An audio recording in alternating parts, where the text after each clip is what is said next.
Hello everyone, मैं हूं CA कविता और आज हम देखेंगे कि अगर आप सेक्शन 44 एडी के अंदर अपनी रिटर्न फाइल कर रहे हैं तो किन किन बातों का आपको ध्यान रखना है। देखिए, ये सब चीज़ें ट्रैक होनी ज़रूरी है। अगर आपने इन सबको रिकंसाइल नहीं किया 44 एडी में रिटर्न फाइल करने के लिए तो आपकी रिटर्न डिफेक्टिव भी हो सकती है और आपके अगेंस्ट नोटिस भी आ सकता है। सबसे पहली बात, 44 एडी जो है वो ऑप्ट किस किस को करना है, कौन कौन इसके अंदर रिटर्न फाइल कर सकता है। देखिए, एक तो जो रेजिडेंट इंडिविजुअल है, एचयूएफ है और पार्टनरशिप फर्म है, सिर्फ यही तीनों लोग ही ऑप्ट कर सकते हैं सेक्शन 44 एडी को। इनके अलावा कोई भी ऑप्ट नहीं कर सकता। इवन एलएलपी भी इसमें इंक्लूड नहीं होगी, एलएलपी भी इसके अंदर रिटर्न फाइल नहीं कर सकती, सिर्फ इंडिविजुअल, एचयूएफ और पार्टनरशिप फर्म।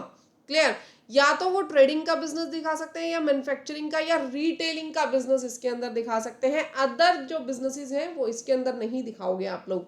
सेकेंडली, जो ग्रॉस टर्नओवर है, टर्नओवर आपका कितना होना चाहिए, अप टू 2 करोड़ आप इसके अंदर टर्नओवर शो कर सकते हैं अगर 44 एडी की रिटर्न आप फाइल कर रहे हो तो। बट यही इसी केस में अगर मैं बात करूं, अगर आपकी जो टोटल कैश रिसिप्ट्स है वो अगर लेस देन 5% है तो ये जो 2 करोड़ की लिमिट है ये कितनी हो जाएगी, ये 3 करोड़ के ऊपर कन्वर्ट हो जाएगी। मैम 3 करोड़ कैसे हो जाएगी? आपका जो टोटल बिजनेस से जितनी भी रिसिप्ट आई, फॉर एग्जांपल आपकी 50 लाख की रिसिप्ट आई आपके बिजनेस से, अब 50 लाख का 5% आप लोग निकालो। अगर 2,50,000 से कम कैश में रिसीव हुआ है और बाकी सारा अदर देन कैश यानी बैंकिंग ट्रांजेक्शन से रिसीव्ड हुआ है तो आपकी जो लिमिट है वो 3 करोड़ तक की हो जाएगी। 3 करोड़ तक की लिमिट आप 44 एडी के अंदर शो कर सकते हो। वहां पे आप 44 एडी के अंदर अपनी आईटीआर को फाइल कर सकते हैं। क्लियर है एवरीवन? जैसे कि अगर मैं बात करूं 2.5 करोड़ है, 2.5 करोड़ आपकी टोटल टर्नओवर है। अब इस टोटल टर्नओवर के अंदर अगर आपको जो कैश में पैसा मिला वो लेस देन 5% है, ठीक है, वो अमाउंट कितनी है, less than 5%। Let's say an example कि आपको जो कैश रिसीव हुआ वो रिसीव हुआ 11 लाख का, 11 लाख का कैश रिसीव हुआ। इसका आप जब निकालेंगे 5%, वो कितना आ जाएगा आप लोगों के पास, इसका 5% आ जाएगा 12,50,000। ठीक है, अब इसके 5% से 11 लाख आपके पास कम आ रहा है तो यानी कि 5% से कम आपके पास कैश में रिसीव हुआ, बाकी सारा बैंकिंग चैनल से आपके पास रिसीव हो रहा है। तो यहाँ पे 2.5 करोड़ की जो टर्नओवर है उसे आप टैक्स लगा सकते हो 44 एडी के अकॉर्डिंग। बट यहीं पे अगर 15 लाख आते तो आपको 44 एडी ऑप्ट करने की परमिशन नहीं थी। क्लियर हो गया आप सभी को? यानी 5% से ज्यादा कैश में नहीं आना चाहिए, उससे कम रहना चाहिए। ठीक है, अदरवाइज जो लिमिट है, लिमिट 2 करोड़ की आपके ऊपर एप्लीकेबल होगी। नेक्स्ट अगर हम देखें कौन कौन पर्सन एलिजिबल नहीं है, नॉन रेजिडेंट इसके लिए एलिजिबल नहीं है, कंपनीज एलएलपी एलिजिबल नहीं है, कमीशन और ब्रोकरेज का बिजनेस जो है, अगर आपकी कमीशन और ब्रोकरेज की इनकम है वो आप 44 एडी के अंदर नहीं दिखाएंगे, एजेंसी बिजनेस है वो नहीं दिखाएंगे। If you are a professional like doctor, chartered accountant, lawyer, तो आपको 44 एडी ऑप्ट करना है, आपको ये ऑप्ट नहीं करना है 44 एडी। ध्यान रखिएगा, अगर आप कंसल्टेंट हैं या खुद से अपनी रिटर्न फाइल कर रहे हैं तो पहले देखिए कि आपका बिजनेस क्या है। ठीक है, अगर आप किसी भी तरीके के प्रोफेशन में हो, और दूसरा बहुत सारे लोग ऐसे होते हैं जिनका कमीशन या ब्रोकरेज आता है वो 44 एडी में डाल करके फाइल कर देते हैं। कमीशन या ब्रोकरेज की कोई इनकम आपको 44 एडी में नहीं डालनी है, ना ही एजेंसी बिजनेस की आपको 44 एडी में डालनी है। अगर एडीए के लिए आपको सेपरेट चाहिए वीडियो कि मैं एडीए की भी बना करके दूं, उसमें किस किस बात का ध्यान रखना है तो मुझे कमेंट सेक्शन में बताइएगा, मैं जरूर बना करके दूंगी। नोट्स अगर आप लोगों को चाहिए हो तो मैंने नीचे डिस्क्रिप्शन बॉक्स में लिंक दिया है, मैं आपको नोट्स, वहां ग्रुप का लिंक है व्हाट्सएप ग्रुप का, उसको ज्वाइन करो, मैं आपको ये नोट्स वहां पे प्रोवाइड कर दूंगी। नेक्स्ट अगर आप देखें आपको क्या दिया हुआ है, presumptive income calculation. Presumptive income की जब मैं बात करूं तो यहाँ पे 44 एडी हमारे पास आता ही किस लिए, क्योंकि वहां पे हम प्रिजम्पटिव बेसिस पे टैक्स देते हैं। टैक्स कैसे देते हैं, जितनी अमाउंट कैश में रिसीव हुई उसका तो 8% प्रॉफिट दिखा दो, जितनी अमाउंट बैंक में रिसीव हुई उसका 6% प्रॉफिट दिखा दो। यानी बैंक में, यानी यूपीआई, एनईएफटी, आरटीजीएस, चेक से, किसी भी मोड से, यानी इलेक्ट्रॉनिक मोड से आपके पास पेमेंट आनी चाहिए, उसका आप 6% प्रॉफिट दिखा दोगे। जैसे मैं ऊपर वाले एग्जांपल की बात करूं, 2.5 सीआर की मैंने टर्नओवर बोली थी, कितने की टर्नओवर बोली थी, 2.5 सीआर की, जिसमें से हमने क्या कहा था, कैश में कितना आया, कैश में हमने लिया था जी 11 लाख कैश में आए। ठीक है, 11 लाख अगर कैश में आए तो कितने बच गए हमारे पास, बैंकिंग मोड से कितने पैसे आए, 2 करोड़ 39 लाख रुपीज ये बैंक से आए। तो यहाँ पे प्रॉफिट कैसे निकालेंगे? देखो, जो कैश में आए उसका कर दीजिए 8%, जो बैंकिंग चैनल से आए उसका कर दीजिए 6%। ये कैलकुलेट करके जितनी भी अमाउंट आएगी वो आपके पास क्या हो जाएगा? प्रॉफिट। उतना मिनिमम प्रॉफिट आप लोगों को शो करना पड़ेगा। अगर इतना प्रॉफिट आप लोग शो नहीं करते हैं तो आपको क्या करवानी पड़ेगी? ऑडिट करवानी पड़ेगी। Clear everyone? इसको मैं कैलकुलेट कर देती हूँ। तो यहाँ देखो, हमारे पास प्रॉफिट कितना आ गया? 15,22,000। 11 लाख का मैंने 8% किया 88,000, इसका 6% किया 14,34,000, और ये आ गया 15,22,000 रुपीज। यानी मिनिमम इतना प्रॉफिट आपको 44AD में दिखाना पड़ेगा। अगर आप कहते हो इससे भी कम प्रॉफिट है तो आप लोगों के पास एक ही ऑप्शन है, आप लोगों को ऑडिट करवानी पड़ेगी। ठीक है, तो इस तरीके से आपने 44AD का प्रॉफिट कैलकुलेट करना है। नेक्स्ट अगर मैं बात करूं, अगर आप 44AD में जा रहे हो ना तो आपको बुक्स ऑफ अकाउंट्स मेंटेन करने की जरूरत नहीं पड़ती। You know need to maintain books of accounts. Secondly, audit की आपको रिक्वायरमेंट नहीं है अगर इतना आप प्रॉफिट दिखा रहे हो तो, लेकिन बेसिक रिकॉर्ड आपको रखना पड़ेगा। मैं 44AD की रिटर्न भी आप लोगों को फाइल करके बताऊंगी, उसमें दिखाऊंगी बैलेंस शीट कैसे फाइल करनी है विद एक्सेल। एक्सेल के आपको फॉर्मेट भी प्रोवाइड करूंगी। इवन यहाँ पे देखिए, आपको बेसिक रिकॉर्ड्स की डिटेल रखनी पड़ेगी, कैश बुक की, सेल रजिस्टर की, ये आपको स्टिल रखना जरूरी है। ऐसा नहीं है कि आपके पास डॉक्यूमेंटेशन ही नहीं होनी चाहिए। ठीक है। सेकेंडली, मोस्ट इंपॉर्टेंट थिंग, एक बार 44AD ले लिया तो आपको नेक्स्ट 5 ईयर्स तक उसको ऑप्ट करना ही है 44AD को। अगर आपने एक बार उसको ऑप्ट आउट कर लिया, यानी आपने 2024 में क्या किया, 2024 के अंदर पहले आपके पास 44AD था, लेकिन यहाँ पे 24 में आके आपने स्किप कर दिया, आपने 44AD लेना बंद कर दिया। ठीक है, तो अगले 5 सालों तक अप टू नेक्स्ट 5 ईयर्स आपको 44AD नहीं मिलेगा। आप 44AD ऑप्ट नहीं कर सकते 5 सालों तक, ध्यान रखिएगा। तो ऐसा नहीं है कि एक बार ले लिया फिर आपने उसको छोड़ दिया तो 5 सालों तक आपको 44AD की जो एग्जम्पशंस हैं वो नहीं मिलेंगी। 44AD के रिकॉर्ड एज पर 44AD आप रिटर्न फाइल नहीं कर पाओगे। ठीक है, इसमें ध्यान रखिएगा, बुक्स ऑफ अकाउंट्स मेंटेन करना आपके लिए जरूरी हो जाएगा। Next most most most important thing मैं इसको बोलूंगी, जो आप लोग सब इग्नोर भी कर जाते हो कई बार। देखिए, जब अगर आपके पास जीएसटी रिटर्न है, आपके पास 2 ऑप्शन हो सकते हैं।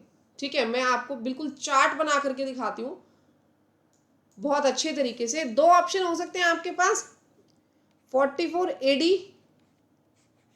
में आप रिटर्न फाइल कर रहे हो, आपके पास जीएसटी रजिस्ट्रेशन हो सकता है हो सकता है ना हो। आपके पास जीएसटी रजिस्ट्रेशन है, यस। आपके पास जीएसटी रजिस्ट्रेशन नहीं है, नो। अगर आपके पास जीएसटी रजिस्ट्रेशन है तो आप ये चेक कीजिए कि क्या आप बिजनेस दिखा रहे हो अपना, या आप अपनी सर्विसेज शो कर रहे हो, या अपनी सर्विसेज है आपकी। कोई काम तो आप कर रहे हो ना जिसके आप रिटर्न फाइल करेंगे। Either you are filing return of your business or you are providing any services, आप कोई अपनी सर्विसेज दे रहे हो। अगर आप बिजनेस कर रहे हो, गुड सप्लाई कर रहे हो, ट्रेडिंग का काम कर रहे हो, तो आपकी जो लिमिट है टर्नओवर की, सॉरी मैं रजिस्ट्रेशन यस की बात कर रही हूँ, लिमिट की बात नो में करेंगे। आपको इन दोनों केसेस में ही आपके पास क्या करना है, अपनी जो टर्नओवर है जीएसटी की टर्नओवर से मैच करेंगे।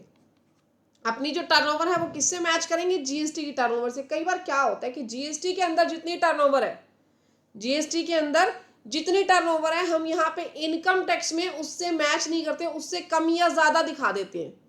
तो कल को ध्यान रखिएगा, नोटिस आ जाएगा।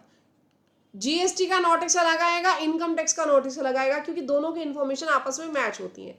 तो दोनों के एक तो टर्नओवर आपस में मैच होनी चाहिए, दूसरा जीएसटी के अंदर आपके पास 2A होगा। 2A के अंदर आपने क्या करना है, अपनी परचेज देख लेनी है। ठीक है, जितनी भी आपके पास 2A के अंदर एंट्रीज है, देखो वो हमने कहाँ कहाँ पे बाइफरकेट किए। इनपुट कितना है, यानी इनपुट गुड्स के अंदर कितना डाला, इनपुट सर्विसेज के अंदर कितना डाला, कैपिटल गुड्स के अंदर कितना डाला। तो एक छोटी सी बैलेंस शीट हम लोग 44AD में भी बनाएंगे, जहां पे हम देखेंगे कितनी कैपिटल गुड्स लिए, सर्विसेज लिए और इनपुट गुड्स लिए हैं यहाँ पे। ठीक है, और इनपुट सर्विसेज यानी जो खर्चे के अंदर हमने दिखाया। क्लियर? अब देखो, ऐसा हो सकता है कि आपने जीएसटी के अंदर कोई मशीनरी खरीदी, प्लांट एंड मशीनरी। अब आपने 44AD के अंदर रिटर्न भर दी, लेकिन वहां पे प्लांट एंड मशीनरी कहीं शो ही नहीं की बुक्स ऑफ अकाउंट्स में।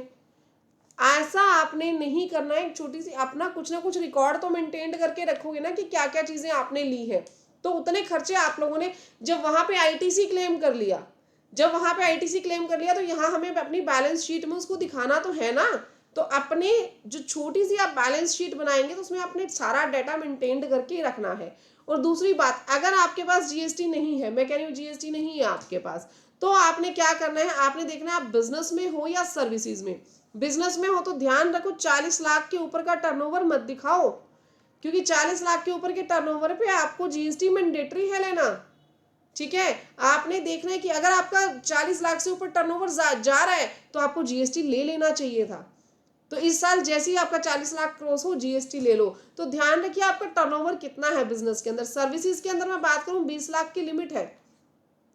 सर्विसेज में आप इनकम टैक्स रिटर्न में तो दिखा रहे हो कि मुझे 30 लाख रुपए सर्विसेज के मिले, मैंने इतना काम किया ड्यूरिंग द ईयर, लेकिन जीएसटी आपने लिया ही नहीं हुआ, तो कहीं ना कहीं जीएसटी के इंप्लीकेशंस आप लोगों के ऊपर आ जाएंगे। इस चीज का ध्यान रखिएगा अगर आप 44 एडी ऑप्ट कर रहे हैं। क्लियर। नेक्स्ट अगर मैं बात करूं, जीएसटी एप्लीकेबिलिटी हमने ले ली, ठीक है। रिकनसाइल ऑफ आईटीसी मैंने बता दिया, गुड्स सर्विसेज कैपिटल गुड्स सारा रिकनसाइल कर लेना। बैलेंस शीट कैसे बनेगी प्रैक्टिकली भी मैं आप लोगों को बताऊंगी। दूसरा 26 एआईएस टीआईएस बहुत अच्छे तरीके से चेक कर लेना। 26 में क्या क्या डाटा आया हुआ है, एआईएस में कोई ऐसी बैंक ट्रांजेक्शन्स आपकी रिफ्लेक्ट हो रही हो कि बहुत ज्यादा कैश डिपॉजिट हो। जैसे कैश डिपॉजिट तो आपने करवा रखा है बैंक के अंदर 70 लाख का, ठीक है, आप अपनी सेल दिखा रहे हो सिर्फ और सिर्फ 25 लाख की, तो भैया बाकी का कैश कहां से आया? क्या आपके पास कुछ ना कुछ इसका जवाब है इन फ्यूचर में अगर नोटिस आ गया तो देने के लिए? तो जेन्युइन आपके पास ऐसी क्या बिजनेस ट्रांजेक्शन्स हैं जो आपके पास इतना कैश डिपॉजिट हुआ? एसएफटी में ट्रांजेक्शन्स आ सकते हैं, तो ये सारा मैचिंग कर लेना कि 26 में क्या क्या चीजें रिफ्लेक्ट हो रही है, एआईएस में क्या क्या रिफ्लेक्ट हो रहा है, जो भी उसमें इंटरेस्ट आ रहे हैं इंटरेस्ट को कंसीडर कर लेना। कोई सेल या परचेज ऑफ प्रॉपर्टी है तो ध्यान रखना उसको भी अलग से आप कंसीडर करना। लेकिन जितनी भी चीजें हैं रिफंड के ऊपर आपके पास, अगर लास्ट ईयर आपका रिफंड आया था, रिफंड के ऊपर इंटरेस्ट जरूर मिला होगा, तो वो इंटरेस्ट को अदर सोर्सेज में जरूर एंटर कर देना। नेक्स्ट देखिए बैलेंस शीट बनाते टाइम क्या क्या ध्यान रखना है। First one GST receivable. अगर आपके पास जीएसटी है, अगर आपने जीएसटी लिया हुआ है तो 31 मार्च को, या तो 31 मार्च को आपने जो मार्च की रिटर्न है वो कब जाएगी, 1 अप्रैल से लेके 11 अप्रैल तक जाएगी, और उसके बाद 20 अप्रैल तक 3B में टैक्स पेड होगा, राइट। ठीक है, तो 31 मार्च को या तो कुछ जीएसटी रिसीवेबल पड़ा होगा या कुछ जीएसटी पेएबल होगा। होगा या नहीं होगा? बिल्कुल होगा। 31 मार्च को आइदर या तो आपके पास जीएसटी रिसीवेबल होगा या जीएसटी पेएबल होगा। जो कुछ भी है आपको अपनी बैलेंस शीट में शो करना है। जीएसटी रिसीवेबल है तो एसेट साइड में दिखाइए, जीएसटी पेएबल है तो लायबिलिटी साइड में दिखाइए। ध्यान रखिएगा इस चीज को, ठीक है। ये चीजें आपको बैलेंस शीट में शो करनी है, वहां पे रिफ्लेक्ट होनी चाहिए। माना आपको complete books of accounts maintain नहीं करनी, लेकिन फिर भी रिकॉर्ड तो कुछ ना कुछ रिकॉर्ड तो रखेंगे ना आप अपने पास। टीडीएस रिसीवेबल की मैं बात करूं, जितना टीडीएस रिसीवेबल है इस बार का, या फिर अगर आपका टैक्स पेएबल भी बन रहा है, if you have tax to pay, तो आपको वो एंट्री रिफ्लेक्ट करनी है। कहाँ पे? लायबिलिटी साइड पे। टैक्स पेएबल है, इनकम टैक्स पे करना आएगा, या टीडीएस रिसीवेबल है तो एसेट साइड में दिखाओ अपनी बैलेंस शीट में, ठीक है। बैंक और कैश के बैलेंसेस आपको दिखाने, जो भी आपके पास कैपिटल है, ड्राइंग्स हैं, बिजनेस लोन है, ये आपको दिखाने। तो ये सब चीजें रिकॉर्ड कुछ ना कुछ मेंटेन करके रखना है आपको। आप देखोगे 44 एडी में भी बैलेंस शीट जाती है, लेकिन हम लोग क्या करते हैं, मतलब हम लोग ऐसा नहीं करते, कई लोग क्या करते हैं सिर्फ कैश दिखा दिया जी, बैंक का बैलेंस दिखा दिया और हो गया, या कुछ एक ऐसी डेटर्स डाल दिए। नहीं, अपना रिकॉर्ड प्रॉपर रखें, ठीक है। रियल लाइफ एग्जांपल मैं आपको एक दूं। अर्जुन है, 40 लाख की उसकी सेल है, 25 लाख बैंक से हुई, 15 लाख कैश से हुई, तो ये 44 एडी ऑप्ट कर सकता है, ठीक है। यहाँ पे 6% लेना है उसको कैश का, 8% लेना है बैंक का, ये मैं ऑलरेडी आपको बता भी चुकी हूँ। अगर आप अपनी इनकम 6% और 8% वाले क्राइटेरिया से कम दिखाना चाहते हैं तो ऑडिट आपके पास मैंडेटरी हो जाएगा। जीएसटी टर्नओवर और आईटीआर टर्नओवर मैच नहीं होती तो ध्यान रखिएगा नोटिस 102% आएगा, आज नहीं आएगा तो 2 साल बाद आएगा। जीएसटी और आईटीआर की टर्नओवर मैच होनी जरूरी है, अदरवाइज दोनों साइड से नोटिस आ जाएंगे आपके। 44 एडी प्रोफेशनल इनकम पे क्लेम नहीं होता, प्रोफेशनल इनकम पे जाएगा जी 44 एडीए, ठीक है। अगर टीडीएस जो है आपका 26 ईयर्स में रिफ्लेक्ट हो रहा है तो उसको आपने इग्नोर नहीं करना, आपको देखना है कि अगर वो इनकम आपकी है तो उसे कंसीडर करो, ठीक है। Non reporting GST TDS receivable in balance sheet, देखो जब भी आप टीडीएस रिसीवेबल हो, जीएसटी रिसीवेबल हो, या अगर इनकम टैक्स पेएबल और जीएसटी पेएबल भी है तो भी आप उनको शो करो बुक्स ऑफ अकाउंट्स में। यहाँ तक समझ में आ गया। अगर प्रैक्टिकल फाइलिंग देखनी है तो वीडियो को लाइक कर दीजिएगा, चैनल को सब्सक्राइब कर दीजिएगा, नोटिफिकेशन के बटन पे क्लिक कर देना। बहुत इन डेप्थ वीडियो में आप लोगों को बताने वाली हूँ कि 44 एडी की रिटर्न किस तरीके से फाइल करनी है। नोट्स चाहिए हो तो नीचे ग्रुप के जो ऑप्शन मैंने दिया हुआ है वहाँ पे क्लिक कर दो, व्हाट्सएप ग्रुप हमारा ज्वाइन कर लो, वहाँ पे मैं ये पीडीएफ जो है ये शेयर कर दूंगी नोट्स की। अदर भी कोई नोट्स चाहिए तो आप लोग मुझसे डिमांड कर सकते हैं, मैं ज़रूर कोशिश करूंगी कि आप लोगों को बना करके दूं। तो मिलते हैं गाइज नेक्स्ट वीडियो में, तब तक के लिए thank you, bye bye, take care everyone, जय हिंद।